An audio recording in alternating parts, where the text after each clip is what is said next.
Hey guys, and welcome to part 2 of episode 19. If you didn't see part 1, it was released earlier this week. I highly recommend you go watch that one first. But without further ado, here's the second part. So I'm going to push us through to the next thing on our outline. And Elliot, you asked about this before we hit record. I have horns, and that is the only thing in this bullet point. And I would like to get on my soapbox here for a second. Sit back, get a sip of your tea if you got it. All right. If they and when they ever make a screen adaptation of The Way of Kings, I really want them to lean into this idea of battle horns. Are you talking about musical instrument horns? Yes, sorry. Okay. Like the Rohirrim horns when they charge the battle and you get the goosebumps every time. Sure, we sound the horn, we charge, yeah, exactly. Or we blow the horn. The Chasm Fiend is on XYZ platform. Correct.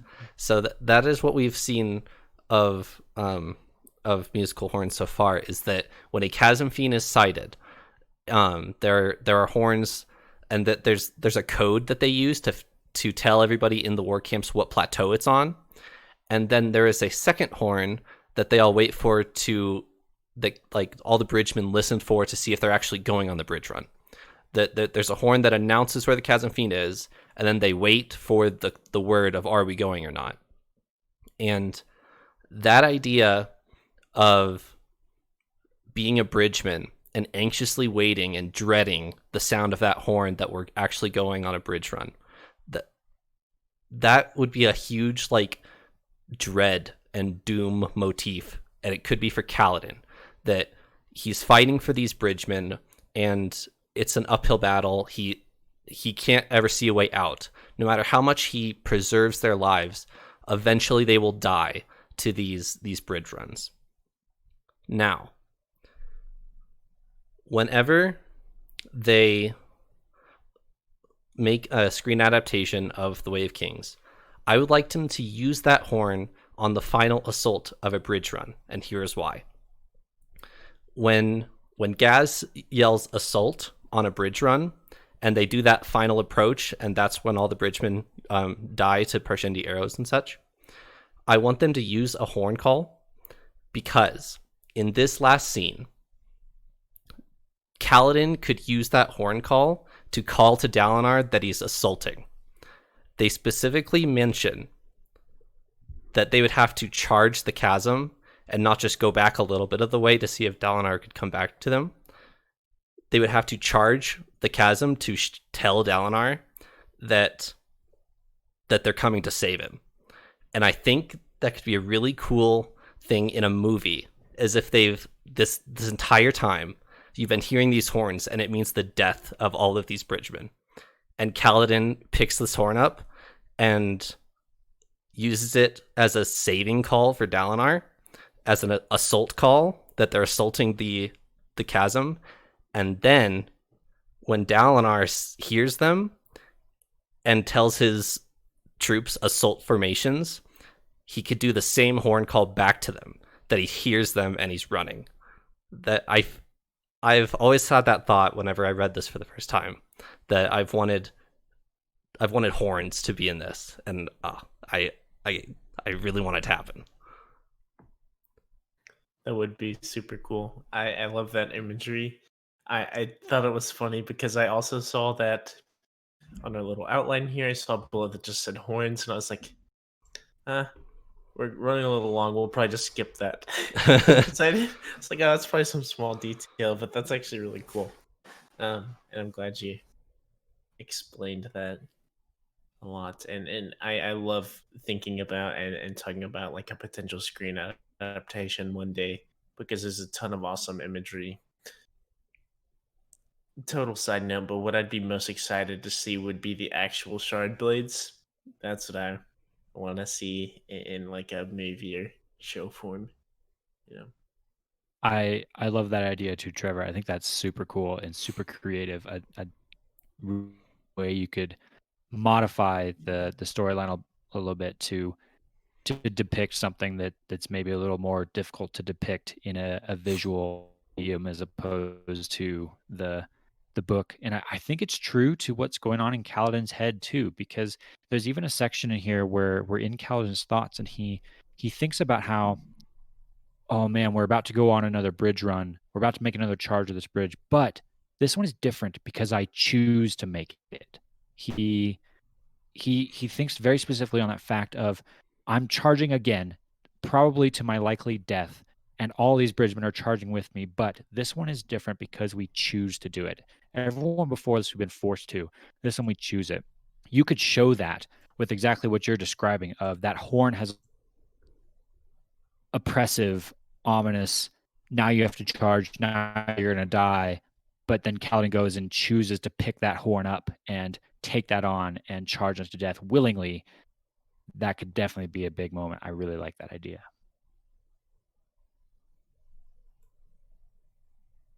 So I guess moving forward here, I want to kind of take the reins because my word for to sum up all of this for Kaladin was protective. And here in this chapter, we really see that come into fruition, kind of at the point, at the pinnacle there. And two major events happen. One is we see kind of a re-entry of the side carry, which they learned a while back, which we haven't. It was kind of in there. They learned that, and it was a very effective new strategy for them to save Bridgman lives. And it had its ups and downs Yes. there, back previously in the story, but here they're kind of ambushed by archers in a real dire strait, and Kaladin calls for that, and there's a really cool callback where they kind of seamlessly do it, and save a lot of lives there. Um, so I thought that was really cool, but also I think the coolest part though uh, is with Kaladin basically sucking in a ton of Stormlight. Also, side note on this, with the fight going on, and Kaladin now being a surge binder, I thought it was super, super cool that Kaladin is able to take the Stormlight from the Parshendi's beards with the Yep. gemstones they have in their beards. Whenever that started happening, I thought that was just so cool, and I was super excited. But that's I guess a little later on. Anyways, he sucks up a ton of Stormlight and has this shield and is out in front of his bridge crew and just imbues his shield to the max, I guess. There's a lot of passion and integrity there. You can kind of feel it. And he just soaks up hundreds of arrows. And I feel like that was a really pinnacle moment of him protecting his bridge crew. And that was a super awesome moment. It even said like he was being forced backwards. Like it was literally pushing his entire body backwards, taking all these arrow hits. Some even go through and like are sticking out of his arm afterwards. He's like, okay, all right, let's move on. No big deal. But I thought that was a really awesome moment. I was actually curious, Elliot. I know you always seem to know this and look back. Do you remember? Do you know what kind of lashing was used there for the shield? Because I don't actually remember. I did write in my notes that I think this is another reverse lashing. So we talked before, my theory was that he's performing a reverse lashing when the arrows like miss him but hit the bridge around him, because he's in contact with that wood. He's in unintentionally imbuing it with a reverse lashing. The arrows are pulled to the bridge and not to him. I think this is just another example of that, just to the max. He's imbued his shield with this reverse lashing. It becomes essentially a huge magnet, and it pulls this huge cloud of arrows that are coming at him all into one massive impact that, yeah, sends him like, I imagine him like tumbling head over heels and then picking himself up, and his shield, he can't even pick up the shield. It's got so many arrows in it. That's my guess. I just got a mental image of cartoon Kaladin going woo, woo, woo, woo, woo, woo, and like Basically Yes. carving like a big, rut in the rock, Yeah. like as he's going. Yeah, I have the cartoon image of his feet just sliding directly backwards and kind of digging little ruts like along the way. Very cool. That's the anime version of the book. Yes. I guess so.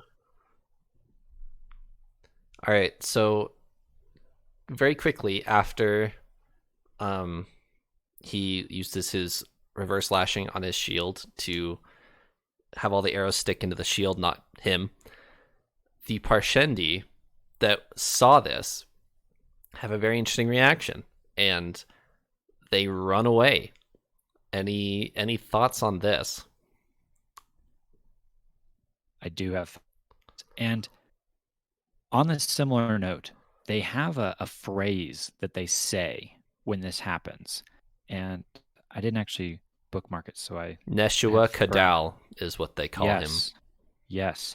And then that gets thrown out again later in one of the later chapters as well. And I don't know if that's some kind of a phrase, or I don't really know what that could be. I think it could be a lot of things, but they say it specifically in where Kaladin performs some kind of big Stormlight imbued ability. And my theory on this is I'm not quite sure if they're running away because they're just strictly afraid of what he's doing, or perhaps this maybe has bigger implications. Like maybe they're familiar with a surge binder and they know what these abilities are, and that's why maybe they have this phrase for it. Maybe Neshua Kadal, their term for surge binder or something like that, and they know what this is. Maybe they've seen these abilities before. Maybe I don't know if I'm fully behind this theory to tie in a thought to some of my previous theory. My biggest running theory right now is that the Parshendi are being controlled by someone. They're being manipulated or used to fight the Alethi for a bigger agenda. What if that person is a surge binder? What if that person holds so much power over them, can control them because he is a surge binder? And what if that's why they're so afraid of Kaladin, because they see those abilities in him and they're terrified of it because maybe those same abilities are being used to threaten them into obedience. That I don't know. I don't know if I'm fully behind that theory as so much as to say I think that's what's going on, but maybe. If you remember back to the prologue, Zeth is with the Parshendi, and the Parshendi Right. take credit for Gavilar's death. That's the whole reason why we're here in the first place. True. So they certainly have seen a Surge Binder Shard Bearer before.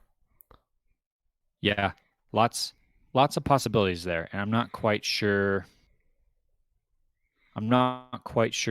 what to think of it. I mean, if they were super familiar with surge binding abilities, I think they would immediately recognize that they into battle wearing Stormlight. I think they would know that Kaladin is going to use that. They figured that out pretty quickly, actually. That's noted in the section. Kaladin starts to pull Stormlight out of their beards, and they realize that, so they start to take them off before they charge into battle. But I think if they were like really familiar with Surge, would have known that already. So I don't know. I really don't know. This is one of my biggest questions right now. Well, with the Parshendi, like you said, they know something's up, at least with Kaladin's. You know, Yeah. at a bare minimum, they're like, whoa, this guy is crazy strong. That's scary. Let's get out of here. You know, that's at a bare minimum. Likely they like Trevor said, they've seen a surge binder before. They know that this is some kind of crazy power that they're at least intimidated by. And it's I guess there's two parts to my thought here. First of which, what I'm really curious about is Shen, our little Parshendi bridgeman. He's been left behind because the whole desecrating of Parshendi bodies is not what he should be seeing. It's not very good for his mental health there. And Right. so I feel like that has to become a much bigger thing. I'm struggling to believe that they would have had him join this bridge crew, and then he hasn't played that big of a part. He's been fine. He was a bridgeman. Um, but I feel like there's something bigger here, or maybe we'll learn more from him. But I am very curious about the Parshendi and this. I don't remember exactly what it was, but Neshua Kadal. this phrase for Kaladin. I feel like that's something specific to him, maybe part with his surge binding ability and part with his tactics, which they very much hate. Um, isn't it that they begin singing a separate song for him and things like that? They Hmm. cannot stand him. Yep. Um, and yeah, and they seem frightened. It's a mixture of like fear and hatred almost. Um, I don't know. It's a big question mark in my mind. I don't really think that they're being controlled as a group right now, but I don't know what's up with them. I feel like they're a lot smarter than we think, or than the book portrays them to be intentionally. But I really don't know. Kind of shifting gears here. And this is in tune with the book. Through all of this huge action chapter, we get a flashback segment. We get a flashback segment to Tien's death. And this isn't a big revelation. We know that Tien's dead. And we know that young Kaladin, Tien was alive. Tien joins the army. Push forward 4 years later, Tien's been dead for a while, and Kaladin's trying to cope. But in the midst of this entire battle, we get a Kaladin flashback segment. Do you guys have any thoughts on why this is here? Why is Tien's death scene in this chapter? I definitely think that this is if not the pinnacle moment, then leading up to the pinnacle moment of this book for Kaladin. And so I think it brings this out as the final flashback moment to show what's fueling Kaladin and what has strongly affected him in the past. And so I think it shows what actually happened at Tien's death here at this pinnacle moment, to kind of top it all off. I think it's simply like the escalation, that top point. I think that's why it's here. Yeah, I think my thoughts on this are similar to yours, Paul. I'm thinking about it from a writer's perspective, from a plotting perspective of I think the author needed us to hit the climax of current Kaladin and stories at the same time. Otherwise, one would have probably overshadowed the other. If we hit the big epic moment of Kaladin up and unlocking his new abilities and saving the day, and then we have to go on in a later chapter and experience Tien's death, I think that would have been a little harder to process as a reader. And so putting it here allows us to kind of process them both at the same time. Although I was a little frustrated when we broke for a flashback because it was right at the pinnacle of, I knew we were headed for an epic moment for Kaladin. And when I saw the break for the flashback, I was like, no, you can't stop there. Like, I gotta know what's gonna happen. Don't take me back. I wanna keep going with where Kaladin was at. So it was an emotional little break for me in the storyline, but I think it works well, and I think it does parallel the argument or the dilemma that Kaladin is facing in that moment pretty well. This is another one of those moments. There's definitely a lot of them in this segment of excellent movie adaptation moments. Oh This yeah. would be, feel like this would be very fluid to actually have that progression happen in Yeah. real time, where it shows him kind of zoning into this battle, and then it kind of like zooms in, and then has this flashback with Tien, and you can really get a feel. It's really that heartfelt emotion for Kaladin and Tien there, and then going into the battle and seeing that raw emotion that kind of fuels him. Yeah, for sure. Um, I do want to stop on Tien's flashback scene for a little bit here. Um, Kaladin mentions that he almost wishes he hadn't gone looking for Tien.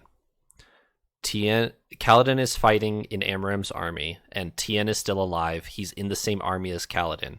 They're losing the battle. They're on this hill, and Kaladin abandons his post and runs to the other side of the hill to make sure Tien is still alive. And he gets there just in time to watch Tien get cut down by a Light Eyes.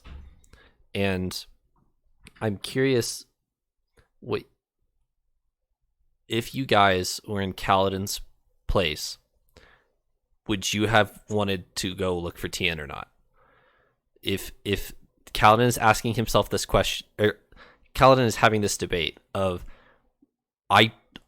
part of me didn't want to be there for that. That was so painful for me. I shouldn't be there. There wasn't anything I could do. I shouldn't go looking for him. If it were you, would you have wanted to go looking for him? Easy. I would have just not lost the battle. I mean, I would have just won. Problem solved. Yeah, I would have just won, Mm. No, that's a really hard question, in all honesty. And let me phrase it this way, while you're still thinking about this. From Tien's perspective, is it better for Tien that he sees Kaladin there with him at the end?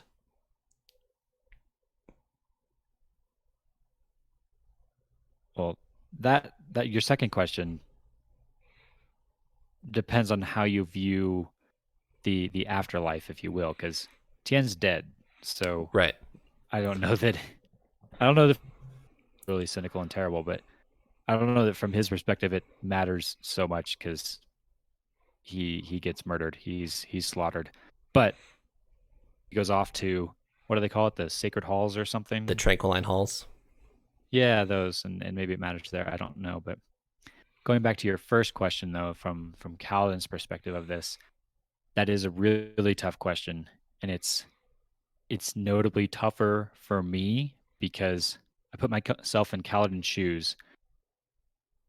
His little brother is, in danger, about to die. Does Kaladin want to be there? Well, Trevor, you are my little brother. Yes, so that's in that true. scenario, you are the one on the battlefield that I'm asking myself, do I want to be there? Do I want to witness that, or do I not? So, wow, emotional question to throw at me here in the midst of a already rather emotional episode for our podcast.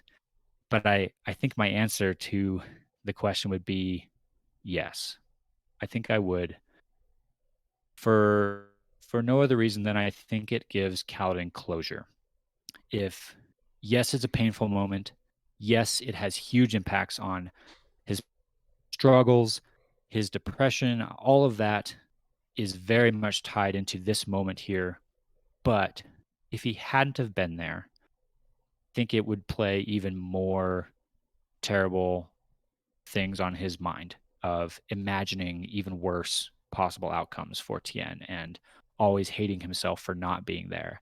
And so even though he was there, even though he had to watch his little brother get slaughtered in front of his own eyes and he could do nothing, he does have closure, and he does have at least a moment that he can hold on to for Tien, whereas if he hadn't been there, he wouldn't. And I think honestly that would have been worse for Kaladin. And I think if it were me, it would be worse for me. I completely agree with you that it would have been worse for Kaladin had he not been there. He would have assumed that he could have helped. Like later on when he figured out that Tien died, he would have assumed that if he had been there, he could have saved him. And he would never forgive himself for that ever. That Exactly. I should have been there. I should have been with him. Screw my post. I'm just going to go find Tien and protect him like I said I would. But he does do that. He gets stabbed in the leg. He can't move, and he knows deep down that he can't save him. So, yes, I completely agree with you that from Kaladin's perspective and from Kaladin's character, that it was a good thing that he went to go look for Tien. Paul, what do you think? Would you rather be there or no? I am in line, and from Tien's perspective, so you mentioned about Tien and the afterlife and stuff, but whenever you as far as I can suppose, whenever you die, and whenever you, especially with family, like you don't want to be alone. You know, you want to be with those that you care for and those who care for you. Right. And so I do think it's very important that Kaladin was there because, albeit quick, um, just knowing that they were there for you is really important. And so I do think that was a good thing, and that it was better that Kaladin went to go try and see rather than just stay at his post. So with the question of would I do it or would I do the same as Kaladin here, I would definitely say that I should or that I would. Um, it's a difficult thing, but there's definitely a greater peace of mind in knowing that you did what could be done. You did what you can do in that situation. I definitely think that I would have left my post to go help my little brother. I don't actually have a little brother, so it's hypothetical for me. Right. You can borrow mine. Okay. Yeah. Perfect. Yeah, I was gonna say Trevor's probably just asking to, Elliot To can't say boost no my here, ego, right? yeah. Yeah. Yeah, exactly. So here's why I asked the question. Because for me, personally, not knowing the outcome like Kaladin doesn't, I wouldn't want to go searching for him because I would be afraid of what I would see. I would sure, I want to know he's safe and everything, but I want to trust that he will be okay, and me being there isn't going to I don't think me being there would help. If he would survive or not or what have you, I don't think I would want to be there to see it. Is that selfish? Yes. But I don't think I would want to see it. I gotta say that it does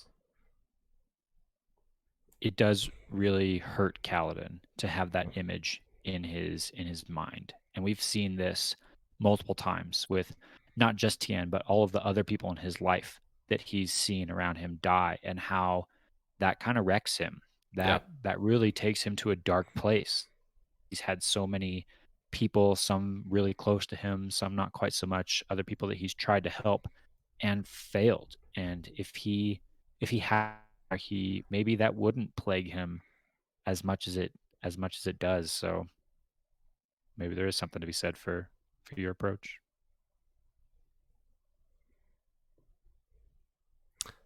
All right, now that we've got that out of the way, Heavy. let's liven the mood a little bit here. Loosen up. We after the death of Tien, we snap back to the action scene that you were so frustrated to be taken away from Eliot, and Kaladin finds the strength to charge the bridge, and he says a couple words as he jumps over the chasm. We want to move on to the second ideal of the Knights Radiant. I thought this was super cool. How Syl tells him a couple times as he's leading up to this charge, the words, remember the words, or say the words. And I was kind of confused by that. Like, what are you talking about, Syl? What are you referring to? And then Kaladin out on the bridge. The bridge hasn't even made it across the chasm yet. There's still a huge gap.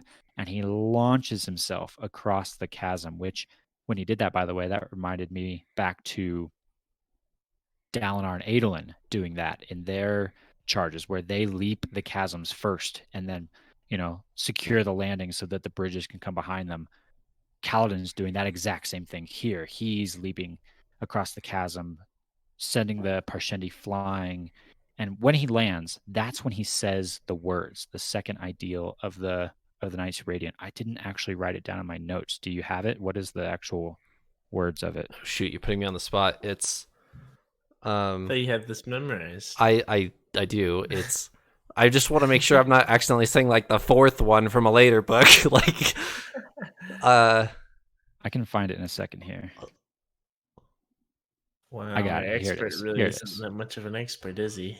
I'm Book joking. flipping. I'm there. So he launches across the chasm. He lands on the other side, and then he says, "I will protect those protect themselves." And somehow he knows those words without ever being told them, which that actually got me scratching my head at first because I read those words and they sounded so familiar. I thought, oh, surely we've seen that before. We've seen the life before death, strength before weakness, journey before destination, all the discussion that like Teft gave us. Surely that was all in there. But I went flipping back through the different chapters and it's not in any of those sections, at least not word for word. Kind of the concept of it, the protecting those that are weaker, that is definitely talked about, but not these exact words themselves. And so something or someone has fed these words into Kaladin's brain. But when he says the words, a shockwave like emits from him. A great crack shook the air like an enormous clap of thunder, and it sends the Parshendi like flying back. And from this point on, it's like Kaladin has leveled up. He's Yep. he's unlocked a new ability, and Stormlight works better for them. He's even more powerful. He's even more quick. He's even more deadly than he was before. We've used this word too many times already, but cool moment. Very cool moment. And people noticed. The Yes. entire bridge crew notices the crack and Kaladin literally glowing in broad daylight. And actually, we'll talk about it a little bit later. But Dalinar notices it as well. He's a little groggy at the time, so maybe he's not trusting his eyes. But Parshendi, Bridge 4, and Dalinar all have seen Kaladin glowing within the span of about 20 minutes. So the secret's out. As far as Bridge 4 is concerned, we don't really talk to the Parshendi that much, and maybe Dalinar will doubt what he's seen. But Bridge 4 have definitely noticed something is changed. I love how Moash, of all people, with the understatement of the year, he's like, something just changed. Yep. It's like, yeah, something really just changed. So, spoiler alert, they survived the battle, and moving forward, how do you think Bridge 4 is going to react to Kaladin? Well, he's on a whole new level now. I think there's no more hiding it. He's up until this point been very careful on the battlefield to make sure he didn't glow, and so that no one really knew where he was getting his powers. I think Teft maybe was the only one. Maybe, well, I guess Lopin. Teft and Obviously, Lopin, Lopin yep. saw him do it. So beyond those two, not very many people knew he had this ability. Yeah, now everybody knows that Kaladin's wielding magic powers. So there's no way they're not going to treat him differently. Everyone's going to treat him differently. I bet. Elliot, on the outline here, you said that Teft seemed to indicate that ideals beyond the first were unique. Do you want to ask about this? I do, because in that chapter, I don't remember which one it was. It's a few chapters ago now. Teft gave us a little more information about the Knights Radiant, about the ideals were immortal words. He called them, and I enjoyed learning a little bit about that. I want to learn more, and I thought back to that as we read this because there's a bit in there that he talks about the first ideal of the Knights Radiant, and we've talked about that before. And he says that one was the same for all of the orders. We know that there are different Knights Radiant, 10 10. total, I think it said. Yep. But he specifically then says he said there were 4 more, and all of those were to the different orders, is how he describes it. So if that's true, if I'm following this logic correctly, I'm now left with kind of this question of, okay, spoke the second ideal, but if the ideals 2 through 5, if you will, are unique to the different orders. Which order, the ideal of which order did Kaladin just use? Or was it specific to an order? Is there like a certain order of Knights Radiant that he's now progressing, leveling up in, if you will? My video game sense is coming out here. But I don't know. I'm curious if reading into this wrong, or if this will be important later on, that he's used the second ideal of a specific order and what implications that may have. So here's what I'll say for now. Yes, after the first ideal, they do change for each order. So yes, Kaladin has just used the sorting hat and sorted himself into one of the orders. He doesn't know which one though. So he was told the words to one of the specific orders. He said them. He is now in it, but he doesn't know which one. What I'm super curious about, I just thought about this. I want to know. Okay, so we've been thinking about Kaladin and Zeth, right? We've been thinking about how they seem similar. Like they're both the only surge binders that we know of right now. Mm-hmm. We guess that maybe Zeth has an honor sprint or something like that. That's all unknown to us right now. But we know that there's this incredible bond with his Oathstone. And now I didn't actually know this before we all just started talking about it. I did not remember that about the words being different from each order. But I'm wondering if I want to keep a keen eye on Zeth chapters and see if there's any mention of this, which would sort him into a group. And I'm wondering if maybe there's like one surge binder per order or whatever. And I think that would be really interesting. Or if there's anything like that. Okay. Maybe each surge binder is like a representative or something like that. I feel like that would be cool. Yeah. Cool moment.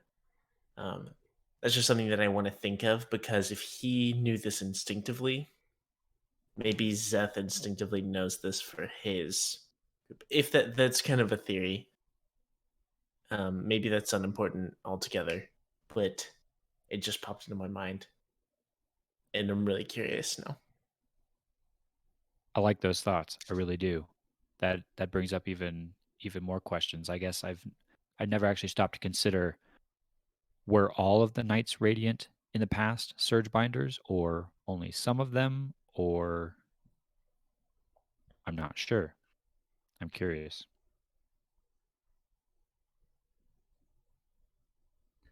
We just need another Zeth chapter, or at least a good one that gives us some info. But yeah. Elliot, you have a theory bullet point. Do you want to talk about this one?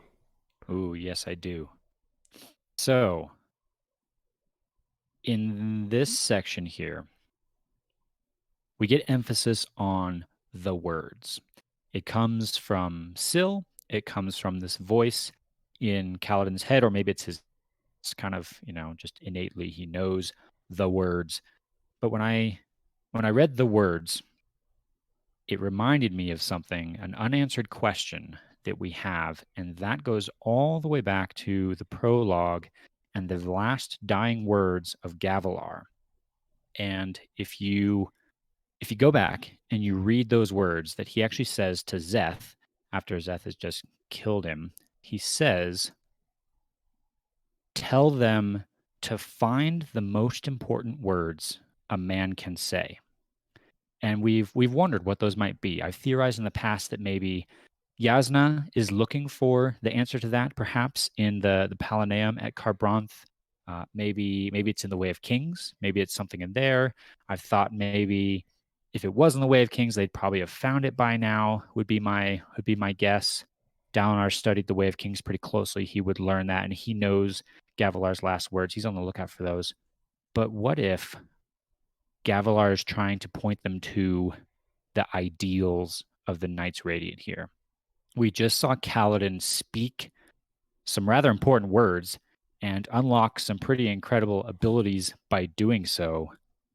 Maybe Gavilar was trying to point them in this direction.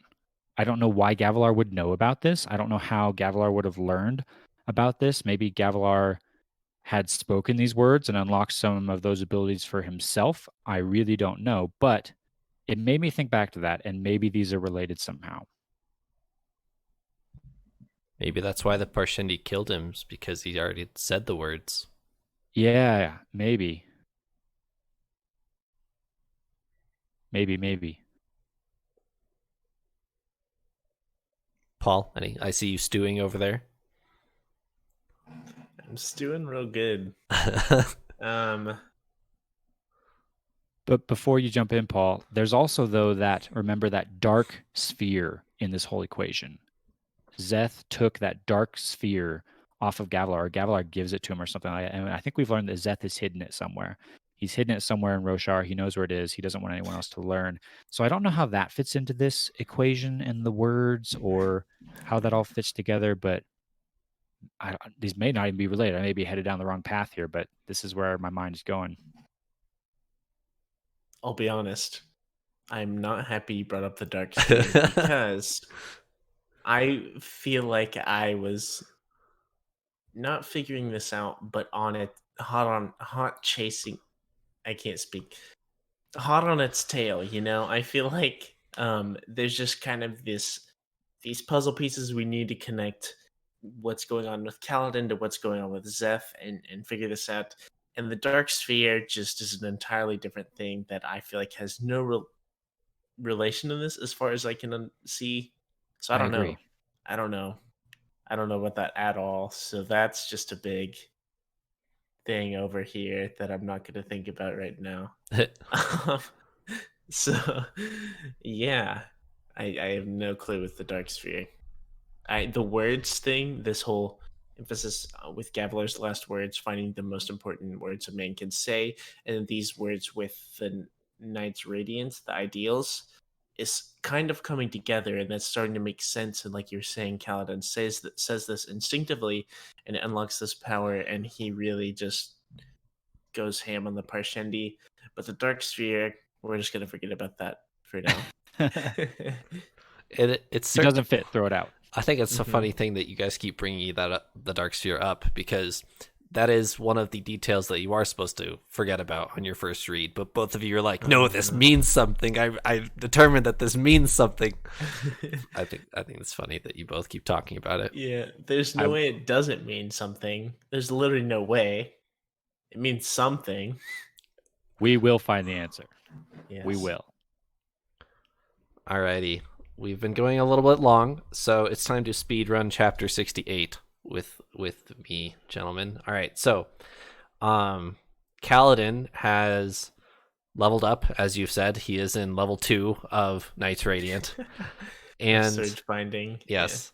Yeah. And he starts defending the bridge that they've just laid solo. His bridgemen come in to help him, and Dalinar and Adolin reach him. That they break through the Parshendi. They're running through. We'll talk more about Dalinar and Adolin next week, but they finally break through, and none of the Alethi are retreating because Dalinar gets engaged by a Parshendi Shardbearer at the very last second, and he like challenges him, and Dalinar's fighting with this Shardbearer, and none of the Alethi are retreating until Kaladin gets a hold of Adolin and says, "Yo, I'm sick and tired of fighting here and being here for you. It is time to go." And Adolin's like, "Dude, who are you to talk to me? I'm Adolin Kholin, and I'm gonna stay here till my father's here." And Kaladin replies to him. He's like, "No, you're going to retreat right now because I told you so." And then Adolin just like storms off in a huff, and it's like, fine. Yeah, it's like, all right, fine, you're right. I'm gonna go, and both of them are, exhausted, and I totally it's totally understandable writing here, but I think it's just kind of funny that Adolin's just all in a huff that Kaladin's told him off on the battlefield. It's a lot of big personalities there, Yep. and oh man, I plan to dive into it a little more whenever we look into the Dalinar side of this. But I'm really excited to see these storylines are really coming together here, and it's a huge moment, especially in chapter 69. There, We've but been yeah, waiting for this for a long time. that was an awesome moment and really funny, like you were saying. Some just random bridgeman runs in and is like, "Hey, Adolin, like, get out of here!" And he's like, "Excuse me, like, Yep. who invited you? Like, Right, who do you know exactly. here?" um, I also think that it's really funny that he gives this random soldier a field commission. Promotion. Yeah, like, yay, you're promoted. yeah, And the little lieutenant guy's just like, wait, what? Who are you? Who are you? Yeah, Kaladin's just like, it literally doesn't matter. You've been promoted. Get people across the bridge. He's like, okay.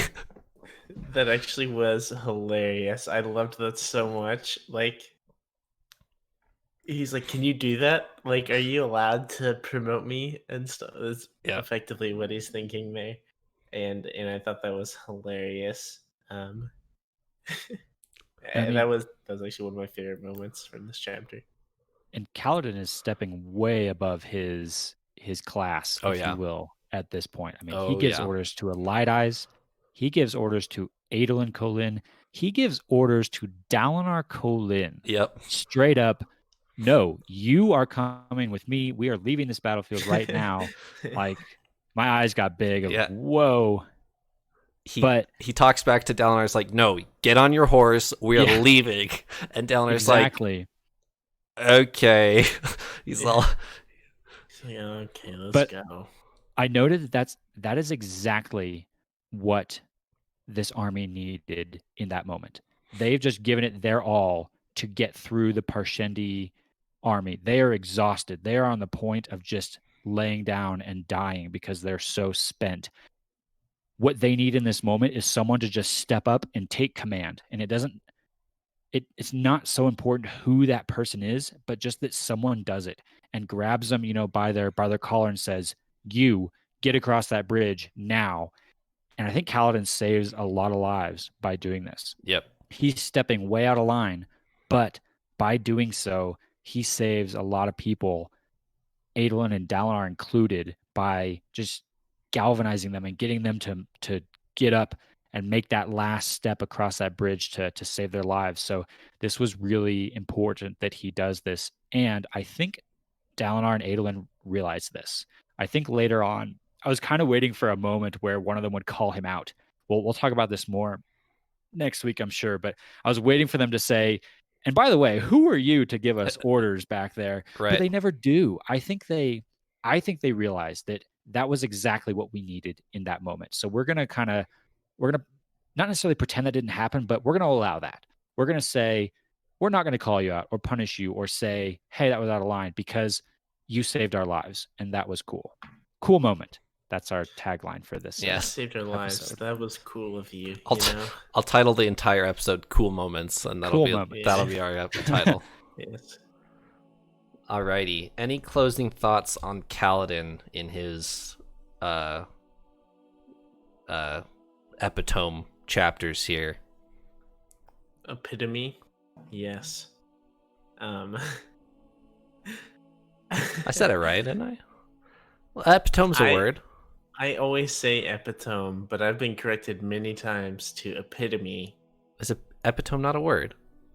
It's not. It's spelled like epitome, so I always say that, but it is epitome. Pretty sure Paul's right here. I thought they were two different words. My apologies.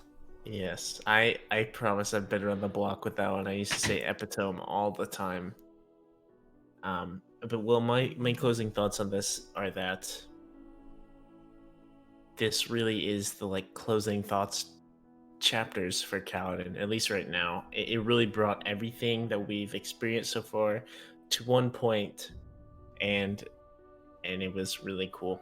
It was great, and that's why we've been talking about it for like an hour and a half almost. And a half. Yeah. Yep.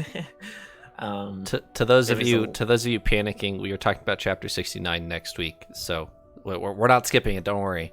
We'll get there. Yes, we'll definitely get there. But yeah, it really brought everything into fruition. I think that's why we ended up talking so long, is because there was basically everything that's been a major point of Kaladin's storyline really came out here, with lots of future stuff as well.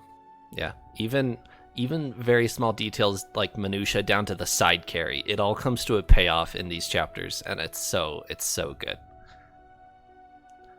Alrighty, I will close us here. Thanks for joining me, Elliot and Paul. We will talk about Dalinar's side next week. Cannot wait. See you then.